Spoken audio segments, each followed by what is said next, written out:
Cek sound.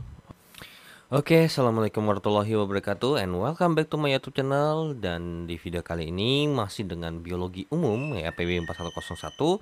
Dan kita akan mulai dari langsung. Ini ada dua tes formatif ya. Oke, so untuk tes formatif yang pertama dari nomor 1, yang dimana di modul 7 ini terkait dengan ekosistem ya. Jadi kalau misalnya masih ingat terkait dengan ekosistem dan penyusun-penyusunnya. Nah, untuk tes formatif pertama terkait dengan strukturnya apa aja sih? Oke. Nomor 1, sumber energi utama dalam suatu ekosistem adalah apa? Oke, kita cek dulu. Mineral dalam tubuh. Nah, mineral dalam tubuh ini mineral dalam tanah itu sebenarnya bukan suatu sumber energi utama, tapi sebagai penunjang. Terus yang B, apakah produser? Salah. Kenapa? Karena kalau misalnya emang ini produser atau ini produsen butuh energi lagi nggak? Atau butuh sumber energi lagi nggak? Ternyata butuh, jadi bukan. Cahaya matahari, iya. Herbivora, nah apalagi nih herbivora, padahal butuh sumber energi lagi dari produsen. Nah, kalau mineral dalam tanah ini sebagai pendukung ya, jadi yang lebih tepat adalah yang C. Dan kalau misalnya masih ingat terkait dengan dimulai daripada apa namanya rantai makanan kan dari produsen ya kan, terus konsumen, dimana konsumen ini tergantung sama tingkat, ada berapa tingkat dalam apa namanya rantai makanan tersebut, bisa 2 bisa 3 ya. Terus diakhiri dengan pengurai, yang dimana nanti pas ketika dia mengurai kan masih apa namanya mineral-mineralnya masuk ke dalam tanah lagi, kemudian dipakai lagi, kurang lebih seperti itu. Cuman kita nggak bisa bilang itu siklus, karena ketika sudah diuraikan ya udah, bukan dipakai oleh produsen yang sama lagi, melainkan produsen yang berbeda. Nah, dari sini kita ingat bahwasanya kan berarti pengurai butuh dari konsumen, konsumen butuh sumber energi dari produsen. Nah, produsen dapat dari mana? Nah, produsen itu butuh sumber energi dari panas matahari, yang dimana bisa kita kenal dengan yang namanya fotosintesis. Fotosintesis itu kan reaksinya adalah karbon dioksida ditambahkan dengan uap air. Nah, ini 6, ini 6, dan di sini dibutuhkan bantuan apa? Cahaya matahari, sehingga karbon dioksida dan uap airnya ini akan menjadi yang namanya gas oksigen, dan juga apa namanya glukosa ditambah dengan yang namanya energi, seperti itu ya. Ya sudah, berarti jawabannya nomor 1 adalah yang C. And then nomor 2, dari gambar grafik berikut, kesetimbangan suatu ekosistem cenderung mengikuti grafik yang bagaimana? Nah, kalau dari sini sebenarnya secara logik dan emang apa yang ada di kehidupan sehari-hari sudah jelas bahwasanya keseimbangan ekosistem itu nggak cuman bergerak naik ya, atau bahkan naiknya naik konstan, melainkan apa? Naik turun, naik turun, naik turun. Kenapa? Karena ada peristiwa makan dimakan ya. Kemudian otomatis kalau misalnya memakan, dia populasinya semakin banyak, dan pas dimakan dia populasinya semakin sedikit. Nah, tapi kan bereproduksi. Nah, jadi nanti pas di bagian yang berkurang, dia nanti akan meningkat lagi. Ya, so dari sini udah jelas sekali bahwasanya nomor 2 jawabannya adalah yang C, terkait dengan grafik nomor 3. Seperti ini terus, nah naik turun ya. Karena proses tadi ada berkembang biak, ada makan dimakan, seperti itu ya. Nah, kita hapus dulu, kita lanjut ya. Untuk soal nomor pertama, kita lanjut ke soal berikutnya. Kita hapus terlebih dahulu untuk soal nomor 1 dan nomor 2-nya. Ini nggak saya hapus karena nanti kalau nggak salah ada beberapa nomor yang pakai dari sumber ini. Oke, nomor 3. Organisme tersebut di bawah ini yang mempunyai sistem pengatur tubuh. Organisme yang mempunyai sistem pengatur tubuh itu adalah kelas Aves dan mamalia. Ya, dan mamalia. Ya udah, kita mana nih yang termasuk Aves, mana yang termasuk mamalia? Buaya? Bukan, karena buaya termasuk reptil. Ayam termasuk aves, walaupun dia termasuk kelas burung, ya dia tidak dapat terbang ya. Kelinci itu mamalia. Oke, ntar dulu. Set. Nah, ini mamalia. Burung aves ya, udah jelas sekali. Ya sudah, berarti mana nih yang bukan aves atau mamalia? Yaitu adalah yang A. Oke, so kita lanjut ke soal berikutnya. Pelapukan batu-batuan secara kimiawi dilakukan oleh apa? Akar tumbuhan tinggi, ini biologi ya, secara biologi. Pengurai, ini juga secara biologi. Perubahan suhu yang sangat besar, ini secara kimiawi atau pelapukan secara kimia. Lumut kerak secara biologi. Ya, intinya selama dipengaruhi oleh makhluk hidup itu termasuk ke biologi, tapi kalau secara komponen abiotik itu adalah secara kimiawi ya. Oke, jadi jawabannya adalah yang C. Oke. Nomor 5. Unsur karbon sangat diperlukan dalam tumbuhan dalam fotosintesis. Unsur tersebut diambil oleh tumbuhan dari mana? Nah, ini terkait dengan reaksi fotosintesis yang di bawah ini. Nah, karbonnya itu dari yang ini nih. Nah, ya kan dibutuhkan. Berarti ini yang di sebelah kiri nih. Karbon dioksida didapat dari mana? Dari udara, air, tanah apa pasir? Ya jelas udara, ya. Oke, jadi nomor 5 jawabannya A. Dan nomor 6, persaingan atau kompetisi paling keras ditemukan pada organisme yang hidup pada. Nah, ini pada niche yang sama. Nah, apa bedanya habitat sama niche? Kalau misalnya habitat itu secara umumnya aja, ya. Jadi kalau habitat itu ibarat kata tuh habitat kalau kita sebagai manusia, habitat itu adalah alamatnya atau tempat tinggal deh. Nah, cuman walaupun emang tempat tinggal yang sama, apakah akan selalu terjadi kompetisi? Enggak juga, ya kan tergantung, ya kan tempat yang sama. Kalau misalnya ternyata di habitat tersebut ternyata konsumennya yang makan hewan cuman harimau, ngapain nih kan dia bakal bersaing atau berkompetisi dengan ini yang lain. Nah, terus juga walaupun emang saingan, ya palingan saingan sama sejenisnya. Misalnya harimau satu dengan harimau yang lain. Nah, tapi ketika kita bahas niche, ini lebih spesifik. Nah, bagaimana kehidupannya? Bagaimana kehidupannya lebih rinci? Bagaimana kehidupan di habitat tersebut? Jadi walaupun emang dia tetap tempat tinggal namanya, tapi di lebih rinci bagaimana kehidupan di habitat tersebut. Kayak misalnya nih, kalau misalnya kita bilang niche yang sama, artinya berarti mungkin di tempat itu ada yang namanya harimau dengan singa. Nah, ya kan? Nah, maka otomatis kan ada persaingan tuh lebih ketat lagi daripada harimau dengan harimau yang lain. Nah, maka jawaban nomor 6 itu lebih condong ke yang C bukan yang A ya. Oke, so kita lanjut ke soal berikutnya. Oke, so kita hapus ya untuk nomor 3 sampai nomor 6-nya dan kita akan lanjut ke soal nomor 7, 8, 9 dan 10. Terkait dengan nomor 7. Terkait dengan nomor 7. Makhluk hidup yang mempunyai kemampuan tertinggi untuk beradaptasi dengan lingkungannya udah jelas adalah manusia ya. Dengan menggunakan akalnya ya kan, kalau emang yang kalau dipakainya benar, maka pasti pada saat ada perubahan baik perubahan secara lingkungan ataupun lingkungan hidup ya, baik yang bersifat dari alam ataupun dari manusia lain, itu pasti butuh yang namanya adaptasi ya. Beda dengan hewan ataupun tumbuhan yang biasanya kalau adaptasi ya lingkungannya lingkungan alam doang. Kalau misalnya lingkungan kayak misalnya akibat ulah manusia, ya mereka mau kayak gimana, nggak bisa beradaptasi dong ya kan. Oke, nomor 8, pola penyebaran komunitas secara latitude dan altitude sangat dipengaruhi oleh apa? Nah, ini terkait dengan latitude atau altitude ini kan berarti terkait dengan tinggi ya, tinggi atau ini ya, atau ya ya ketinggian lah bisa kita katakan. Dipengaruhi sangat dipengaruhi oleh apa? Nah, oke, struktur tanah tidak ya.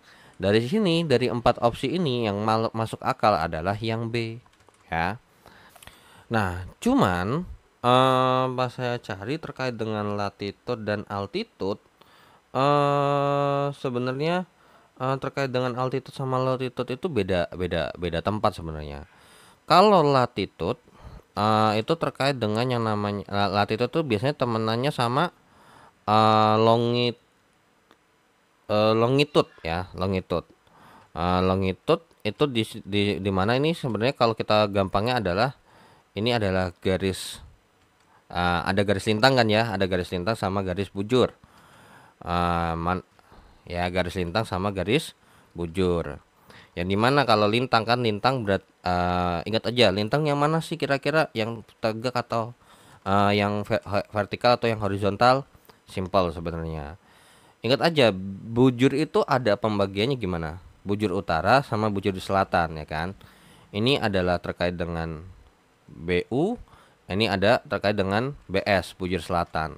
Yang artinya berarti B utara sama selatan ini dibagi oleh yang vertikal yang horizontal. Berarti ini adalah garis bujur.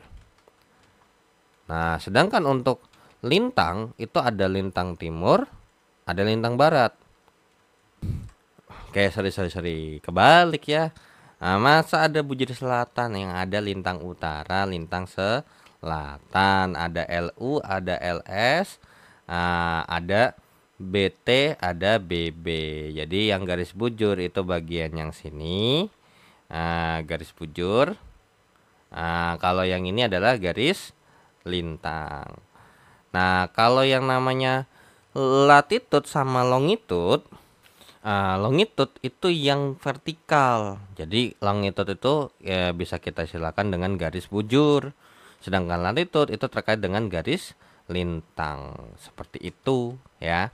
Oke, jadi sangat dipengaruhi oleh apa nih kira-kira? Otomatis terkait dengan suhu udara karena apa? Otomatis yang ada di lintang utara sama lintang selatan kan punya iklim yang berbeda ya kan? Berarti suhunya berbeda. Bukan masalah karena struktur tanah kan emang sama aja tanahnya begitu satu bumi kan. Cahaya juga sama, mineral dalam tanah juga sama. Seperti itu. Jadi yang dipengaruhi oleh suhu udara ya. Oke, so untuk lanjut ke nomor 9. Nomor 9 produsen utama dalam suatu kolam berupa apa? Bukan teratai ya, teratai ini nggak dimakan. Apa namanya sebenarnya teratai ini ataupun apa namanya eceng gondok tuh sebenarnya adalah polutan bagi kehidupan air karena if too much kalau terlalu kebanyakan itu bawahnya nggak bisa dapat cahaya matahari ataupun juga nggak bisa dapat oksigen akhirnya mati. Nah, makanya sebenarnya teratai itu atau eceng gondok kalau terlalu banyak atau melebihi batas itu bisa termasuk polutan. Nah, mana yang termasuk? Itu jawabannya adalah B. Fitoplankton. Zooplankton itu sebagai konsumen tingkat pertama, barulah habis zooplankton dimakan oleh ikan kecil dimakan oleh ikan yang lebih besar. Nah, barulah ikan yang lebih besar kalau emang ada yang lebih besar lagi baru dimakan. Dan kalau sampai ujungnya nih ikan yang paling gede itu mati, ya udah diuraikan oleh dekomposer ya. Oke, nomor 10. Meningkatnya kadar CO2 di atmosfer berasal dari aktivitas-aktivitas berikut. Pembakaran dari mesin kendaraan betul. Karena ingat semua pembakaran atau misalnya kalau terkait dengan nomor 10 yang A ini uh, karena kita tahu bahwasanya kan mesin kendaraan itu butuh bahan bakar yang dimana termasuk hidrokarbon. Jadi CXHY itu kalau ditambahkan dengan oksigen alias oksigen tuh kalau ngebakar sesuatu pasti hasilnya adalah CO2 ditambahkan dengan air. Nah, terus kalau yang B gas buangan industri ini apalagi ya namanya pembakaran kan sama aja nih. Jadi kalau terkait dengan pembakaran ya, bahkan respirasi sebenarnya termasuk pembakaran. Kenapa? Yang dibakar adalah makanan yang kemudian dihasilkan menghasilkan karbon dioksida dengan air. Seperti itu ya. Oke, jadi sebenarnya ini juga hasilnya karbon dioksida juga. Jadi mana yang bukan menghasilkan karbon dioksida ya fotosintesis. Nah, seperti yang di bawah sini fotosintesis menghasilkan oksigen. Seperti itu ya. Oke, so kita lanjut ya. Kita dulu untuk tes formatif pertamanya dan kita lanjut ke tes formatif yang kedua. Nah, kita hapus untuk tes formatif yang pertamanya ya. Kita langsung lanjut aja karena ini cuma bentar doang terkait dengan tes formatif satunya. Nah, dengan kemajuan teknologi dewasa ini, kira-kira manusia dapat mampu apa? Of course, mau gimana pun manusia tidak akan bisa menciptakan energi. Nah, karena ini dua salah, ingat, ini jawabannya nggak bakal mungkin cuma satu doang. Pasti ada dua, entah satu dua, satu tiga, barulah satu dua dan tiga benar. Jadi nggak bakal mungkin nih jawabannya kalau nomor dua salah, satunya salah, baru tiganya benar, enggak. Oke, jadi karena berhubung nggak bisa diciptakan ataupun dimusnahkan, but energi can be reform atau dapat diubah bentuknya dan juga bisa dialirkan. Jadi kita maunya nih, kayak contohnya misalnya energi listrik. Nah, energi listrik itu kita alirin dari tempat A ke tempat B seperti itu. Terus juga kalau misalnya mengubah energi, misalnya kita mau merubah energi apa nih? Energi kimia dari bahan bakar menjadi energi kinetik misalnya. Nah, itu kan ada ininya sendiri kan, ada mekanismenya sendiri atau alatnya sendiri. So, apa namanya? Jawabannya karena satu dan tiga benar, jawabannya adalah yang B. And then lanjut ke nomor 2. Aliran energi dalam ekosistem mengikuti prinsip berikut. Mengalir searah mulai dari produsen pasti. Karena produsen baru ke konsumen baru ke pengurai. Yang dimana produsen dapat energi dari matahari. Ya walaupun sebenarnya nggak produsen doang, konsumen pun juga ada. Karena kalau misalnya nggak ada sinar mata, kalau sinar matahari cuma buat bisa diambil oleh produsen doang, sebenarnya kita juga butuh gitu loh ya. Cuman bedanya adalah tumbuhan butuh banget karena dia mau masak makanan. Kalau kita butuh ya sekedar emang apa namanya ada gitu loh ya. Jadi bukan kayak yang harus penting-penting banget lah. Oke, yang kedua, setiap pengubahan energi selalu disertai degradasi ya, pasti pengurangan ya, bukan akumulasi ya. Jadi yang diterima misalnya nih, ternyata yang di awal 1000 ya, berarti yang nanti akan dipakai ya adalah misalnya 900, terus baru lagi 800, 700, nah kurang lebih seperti itu ya. Oke, jadi terjadi yang namanya degradasi energi. Nah, kemudian setelah energi sampai ke pengurai tidak dapat digunakan oleh organisme lain. Nah, ya benar. Inilah yang menyebabkan kenapa apa namanya? Bukan modelnya adalah rantai makanan yang berbentuk siklus. Kalau emang dia bisa dipakai lagi, ya dipakainya langsung ke produsen. Otomatis apa? Dia bukan rantai makanan, melainkan siklus makanan. Nah, seperti itu ya. Oke, so nomor 2 karena semuanya benar, jawabannya adalah D. And then nomor 3, arus materi dalam ekosistem mengikuti prinsip berikut. Beredar melalui rantai makanan, ya. Membentuk siklus. Nah, contohnya kalau materi ini modelnya terkait dengan yang namanya seperti alur nitrogen, daur hidup air ya. Jadi pasti membentuk siklus. Terus beredar melalui rantai makanan ya. Karena kalau misalnya kayak nitrogen atau apa, materi-materinya itu kayak apa sih namanya, mineral-mineral, itu pasti beredar melalui rantai makanan dan bisa digunakan. Beredar mulai dari lingkungan abiotik ke tubuh makhluk hidup dan kembali ke lingkungan abiotik ya. Contohnya kayak misalnya nih, ketika tumbuhan mempunyai nitrogen yang diserap daripada apa sih namanya, daripada tanah, kemudian dimakan oleh konsumen, nah pindah tuh materinya atau mineralnya, kemudian pindah lagi sampai ke pengurai, dan dimana dari pengurai itu kalau misalnya ini dia lanjut ke dalam tanah, makanya bisa dipakai lagi. Nah gitu bedanya energi sama materi. Materi itu kayak berupa apa yang terlihat secara fisik, nah ya. Kayak misalnya kalau misalnya terkait dengan materi itu terkait dengan kalau pengurangan materi itu kayak air, jumlah misalnya kita punya wadah, airnya tuh bisa nambah banyak atau nambah dikit seperti itu ya. So nomor 3 karena semuanya benar maka jawabannya adalah D. Nah, oke, so kita lanjut ya. Kita hapus untuk nomor 1 sama nomor 3-nya dan kita akan lanjut ke soal nomor 4, 5 dan 6. Oke. Kita lanjut untuk nomor 4-nya terlebih dahulu. Perbedaan antara aliran energi dan aliran arus materi dapat dilihat bahwa arus materi membentuk siklus sedangkan aliran energi tidak, betul. Arus materi beredar melalui rantai makanan sedangkan aliran energi tidak. Enggak juga. Aliran energi itu bisa melalui rantai makanan. Cuman bedanya adalah aliran energi tidak membentuk siklus kalau materi membentuk siklus. Nah, setelah sampai pada pengurai, energi lepas sebagai panas, sedangkan materi diserap oleh tumbuhan. Ini benar, ya. Nah, jadi ya udah, energinya nggak tahu kemana. Cuman kalau misalnya materinya, kayak misalnya terkait dengan apa namanya, mineral-mineral yang udah di ini, bakal balik lagi ke tanah. Ya, so that's why start dari tanah, balik lagi ke tanah, ya. Maka jawabannya adalah 1 dan 3 benar, maka jawabannya adalah yang B. And then kita lanjut ke nomor 5. Nomor 5 yang termasuk dalam makronutrien atau nutrien yang berukuran besar atau yang sering banget dibutuhkan. Besi, magnesium, yodium itu walaupun emang butuh nggak banyak-banyak banget. Nah, jadi untuk yang nomor 1 ini adalah termasuk golongan yang namanya mikronutrien, ya. Alias berarti ya sebenarnya butuh, cuman nggak boleh banyak-banyak banget. Nah, kalau fosfor, nitrogen, karbon ini pasti ya kita pasti butuh. Hidrogen, sulfur, oksigen apalagi, ya. So jawabannya adalah yang C, ya, karena 2 dan 3 benar.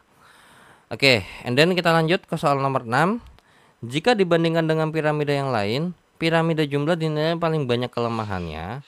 Karena apa? Kelemahan piramida jumlah antara lain tingkat protopropik utama selalu dihuni. Ini mah nggak usah yang namanya piramida jumlah. Piramida energi pun juga sama, ya. Piramida biomasa pun juga sama. Jadi ini kurang tepat. Karena pasti tropik pertama itu pasti diisi oleh produsen. Cuman masalahnya adalah sebagaimana besarnya atau ininya itu tergantung sama yang lagi dibahas. Kalau jumlah pasti jumlah produsen lebih banyak. Kalau energi, ya energi yang diterima atau yang dibikin produsen pasti lebih banyak, ya. Kalau terkait dengan biomasa bagaimana? Nah, kalau terkait dengan biomasa ya dari yang paling bawah produsen juga sama gitu. Jadi mau piramida yang mana, tingkat tropik pertama pasti selalu dihuni oleh produsen. Tidak memperhatikan ukuran individu, ya karena berdasarkan jumlah doang. Tidak selalu menghasilkan bentuk piramida yang tegak, iya dong, karena kan tergantung sama jumlah. Nah, kalau misalnya jumlahnya nggak stabil alias nggak memenuhi proporsi sebuah piramida, ya berarti nggak bakal membentuk piramida yang tegak. Maka mungkin piramidanya mencong gitu, misalnya set begini, terus nanti begini. Ini kan bukan piramida, ya. Kalau piramida ya berarti kalau misalnya piramida tuh ya harusnya begini, set set set seperti itu, ya. Oke, so nomor 6 jawabannya adalah C, ya. 2 dan 3 benar. Nah, oke, so kita hapus untuk nomor 6-nya dan kita akan lanjut ke soal nomor berikutnya.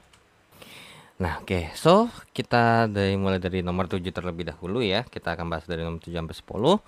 Untuk nomor 7, organisme yang mampu mengikat nitrogen bebas dari udara adalah Rhizobium. Ya, benar. Rhizobium itu adalah sejenis apa sih namanya? Bakteri, ya, yang ada di akar tumbuhan yang mampu mengikat nitrogen bebas di udara.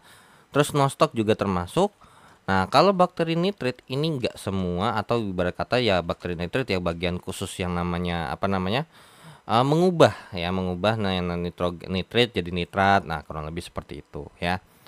Nah, jadi kalau bakteri nitrit ini gunanya adalah untuk mengubah nitrit NO2 menjadi nitrat. Menjadi nitrat atau NO3. Oke. So, karena 1 dan 3 benar, maka jawabannya adalah B. And then nomor 8, apabila komponen biotik yang ada dalam ekosistem hutan digambarkan dalam piramida ekologi, maka tingkat tropik ketiga ditempati oleh Mungkin nggak kelinci, atau ular mungkin nggak, mungkin aja. Ya, ini mungkin. Burung mungkin. Nah, jadi terkait dengan tropik ketiga ini kan berarti kalau tropik pertama ini adalah produsen. Nah, ini kan produsen nih. Ini nomor satunya ini produsen, alias tumbuhan. Terus kemudian nih, ah, otomatis yang kedua ini pasti herbivora. Herbivora dulu. Barulah apa namanya di tingkat ke atas ini adalah biasanya karnivora ataupun omnivora. Ya walaupun sebenarnya ini di sini juga omnivora juga bisa ya. Nah, intinya dia apa namanya konsumen tingkat satu, yang dimana konsumen tingkat satu ini bisa berupa herbivora ataupun omnivora atau pemakan tumbuhan lah ya. Pemakan tumbuhan, karena kalau omnivora kan juga bisa nih makan tumbuhan nih atau makan biji. Nah, kurang lebih seperti itu. Nah, jadi kelinci adalah termasuk yang konsumen satu ini, yang tingkat dua. Jadi ini udah pasti salah. Nah, kalau burung sama ular itu kan tergantung nih bagaimana rantai makanannya.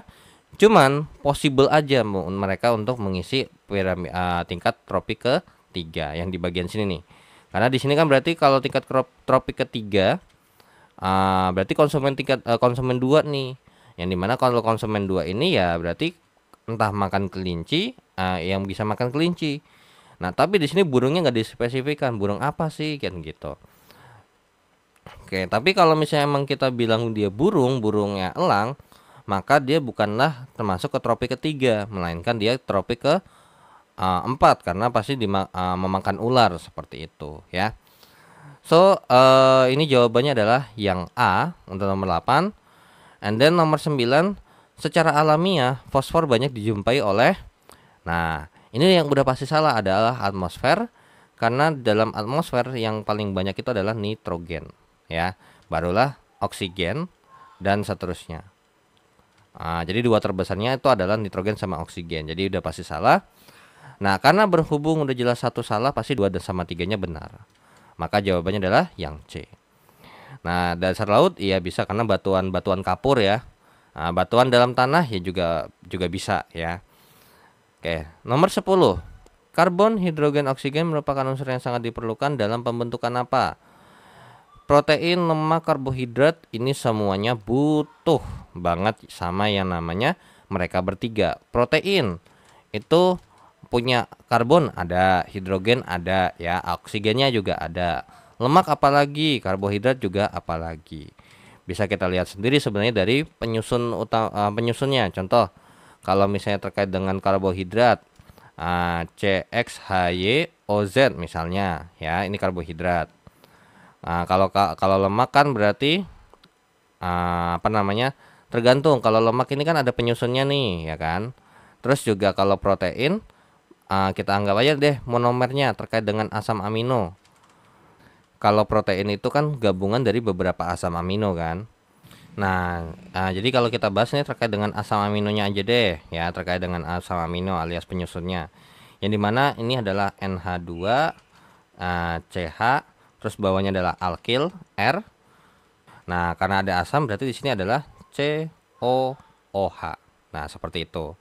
Kalau lemak ini adalah gugus ester sebenarnya ya.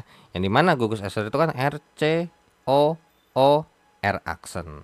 Yang dimana sebenarnya ini setara dengan yang namanya asam lemak, asam lemak dan gliserol ya. Nanti ada lagi tuh asam lemak kayak gimana, gliserolnya bagaimana. Oke, jadi dari sini kita lihat ternyata karbon ada, oksigen ada, hidrogen juga ada, semuanya ada kan. Ya, so berarti emang semuanya butuh. Dan berarti jawabannya adalah yang D. Nah, oke, so dengan begitu ya, udah ketemu ya jawaban nomor 10, jawabannya adalah D. So, di sini saya karena berhubung masih terlalu singkat ya. So, saya mau langsung gabung dengan yang namanya modul ke-8. Karena modul ke-8 ini juga ada 2 kegiatan belajar dan gak terlalu susah-susah juga, materinya cukup singkat. Oke, so dengan begitu akan saya lanjut ya ke modul yang ke-8. Kita quit dulu untuk modul ke-7-nya. Dan untuk modul ke-8 terkait dengan yang namanya interaksi ya, Di sini ada masih ingat terkait dengan waktu SMP mungkin atau dari SD ya, bahkan belajar yang namanya simbiosis seperti itu. Nah, dari sini nomor satu langsung aja. Nah, oke, interaksi antara burung dengan bunga pada tanaman pada dalam proses penyerbukan adalah ya jawabannya adalah mutualisme. Karena kalau mutualisme ini adalah sama-sama positif. Dan ini ingat ya, walaupun sama-sama positif, ada yang harus saling berhubungan, ada juga yang enggak. Contohnya kalau positif-positif tuh dan enggak saling berhubungan adalah burung jalak dengan kerbau ya. Walaupun emang mungkin dulu waktu pas pertama kali belajar kita ngertinya itu mutualisme karena emang masih dasar banget nih. Nah, cuman ternyata dispesifikkan itu tidak seperti itu ya. Kalau komensalisme, kalau parasitisme ini udah jelas banget positif negatif, yang satu untung yang satu rugi. Kalau netralisme yang satu ada yang sama-sama netral ya, nol alias nggak ada hubungan. Kalau komensalisme itu positif sama nol ya, yang satu untung, yang satu nggak untung nggak rugi. Oke, kemudian nomor 2, interaksi mutualisme biasa dilambangkan dengan simbol ya, ini udah jelas banget ya, yang C. Nah, kita hapus untuk soal nomor 1 dan nomor 2-nya dan kita akan lanjut ke soal nomor 3, 4, dan 5. Oke. Nah, nomor 3. Oke, mungkin nomor 5-nya nanti belakangan dulu aja. Oke, nomor 3 dan nomor 4. Netralisme adalah bentuk interaksi yang menguntungkan kedua belah pihak. Salah. Kalau ini kan positif-positif. Sedangkan netralisme itu adalah 0-0. Berarti bentuk interaksi yang menguntungkan. Salah. Karena kalau ini positif negatif, bentuk interaksi yang menguntungkan keduanya tapi masih dapat dipisahkan, ini adalah positif-positif, yang termasuk adalah protokoperasi ya, protokoperasi, bukan yang ini ya, bukan mutualisme. Protokoperasi. Bentuk interaksi yang tidak menguntungkan atau merugikan bagi kedua belah pihak ya, jawabannya adalah D. Nomor 4. Berikut adalah contoh makhluk hidup yang melakukan simbiosis komensalisme. Berarti yang satu untung, yang satu tidak diuntungkan ataupun tidak dirugikan. Apa itu? Ya, yang A, remora dengan ikan hiu, di mana ikan hiu tidak dirugikan, tapi ikan remora diuntungkan karena dia mendapatkan perlindungan karena pasti takut tuh pada sama hiu. And then ketika hiu makan ada remah-remah kecilnya dan dia bisa makan itu, ya. Kalau kupu-kupu dengan tanaman bunga, ini masuknya adalah mutualisme ya, mutualisme. Oke. Jamur Asimycotes pada akar tanaman pinus. Ini terkait dengan yang namanya satu untung, yang satu lagi. Nah, kalau ini terkait dengan akar tanaman pinus, mungkin ini bisa masuk ke komensalisme sebenarnya. Enggak, ini mutualisme ya, ini mutualisme masuknya. Kenapa? Karena dia sama-sama untung nih, ya. Cuman masalahnya apakah dia masuknya yang positif-positif protokooperasi? Karena gini, jamurnya dapat hasil makanan berupa hasil fotosintesis dan akar tanamannya ini dapat air dan zat hara daripada si jamur, seperti itu ya. Oke. Cacing pita pada usus manusia ini udah jelas adalah parasitisme, atau yang satunya untung, satunya rugi ya. Parasitisme. So ya udah, jawabannya mungkin ada yang paling make sense atau yang udah paling yang jawabannya ini adalah yang A. Nah, oke. So kita hapus untuk nomor 3 dan nomor 4 dan kita akan lanjut ke nomor 5 sampai nomor 10 sekaligus. Nah, untuk nomor 5 sampai 6 ini 8 sampai 10 di sini. Nah, untuk nomor 5 terlebih dahulu. Di sini ditanyakan adalah interaksi antar dua populasi yang saling menguntungkan, oke, saling menguntungkan dan tidak dapat dipisahkan, karena kalau misalnya dipisahkan ya bahaya gitu ya, akan merugikan. Fenomena di sini disebut ya mutualisme. Kalau komensalisme plus 0, kalau parasitisme plus minus. Kalau protokooperasi walaupun sama-sama plus-plus dengan mutualisme, protokooperasi ini tidak harus saling berhubungan ya. Oke. Apa namanya? Kalau protokooperasi itu kayak burung jalak sama kerbau. Burung jalak kalau misalnya sama kerbau nggak ada di satu tempat ya nggak ada masalah, nggak bakal mati kok gitu. Beda sama Mutualisme contohnya adalah bunga dengan misalnya kupu-kupu. Nah, kalau nggak ada hubungan mereka, mereka saling menguntungkan nih. Tapi kalau nggak saling berhubungan, mereka rugi banget. Pernah kupu-kupu nggak dapat makanan, bunganya tidak bisa melakukan penyerbukan. Nah, oke. So, untuk nomor 5 jawabannya adalah B. Dan kita akan lanjut ke soal nomor 6. Jamun yang berperan dalam ektomykorrhiza adalah Basidiomycotes ya. Kalau ini adalah ini mycorrhiza. Kalau endo ya berarti endomycorrhiza. Kalau exo sama endo ya berarti tinggal exoendomycorrhiza. Kalau Picomyta ini adalah endo. Ascomycota dia masuknya sama ini adalah exoendo. So yang ekto doang adalah yang A, yaitu adalah Basidiomycota. Oke, so kita lanjut ya ke soal nomor 7. Interaksi antara eklonia maksimal dengan patella compressa menunjukkan fenomena apa? Nah, ini sebenarnya ini yang bikin ribet ya. Ini adalah bambu laut. Terus kemudian ini ada sesuatu yang kalau saya cari di Google malah jadinya gambarnya aneh. Dia modelnya tuh kayak kerang gitu ya. Cuma nggak tahu kerangnya kayak gimana. Intinya si patella compressa ini atau kerang ini nempel di bambu laut, tapi bambu lautnya nggak diuntungkan ataupun dirugikan. Nah, jadi ini bambu laut, ini kerang laut gitu ya, atau ya kerang lah. Cuman yang modelnya yang warnanya adalah yang coklat gitu yang nempel sama bambu. So ini adalah komensalisme karena apa, bambunya nggak dirugikan ataupun diuntungkan, tapi kerangnya untung atau untung karena ada tempat tinggal. Oke, so nomor selanjutnya adalah nomor 8. Protokoperasi dikenal juga dengan istilah mutualisme yang fakultatif ya. Yang dimana berarti fakultatif ini ya tidak harus saling berhubungan. Oke, so nomor 8 jawabannya adalah B. And then untuk nomor 9, asosiasi lumut dengan keong air tawar merupakan contoh interaksi yang bagaimana? Nah, lumut sama keong air tawar ini sama kayak burung jalak dengan kerbau. Nah, di mana mekanismenya ini adalah si keong air tawar itu mendapatkan perlindungan dari lumut. Nah, lumut itu menggunakan zat hara dari keong ya. Jadi keongnya mendapat perlindungan, lumutnya dapat makanan. Nah, tapi apakah harus berhubungan? Enggak. Karena kalau misalnya kayak gitu, apakah keong air tawar harus diinin lumut? Enggak juga ya. Ya, mereka masih bisa hidup kok, cuman resistensinya aja beda. Kalau misalnya ada lumut ya ada pelindungnya lebih, kalau enggak ya enggak, biasa aja. Maka jawaban nomor 9 adalah yang C alias protokoperasi. Bukan mutualisme ya. Oke, so untuk nomor 10. Lambang plus plus alias positif-positif itu menunjukkan interaksi apa? Mutualisme dan protokoperasi. Maka jawaban nomor 10 adalah yang A. Oke, so kita lanjut ke tes formatif yang kedua ya. Kita dulu untuk tes formatif yang pertama di modul ke-8.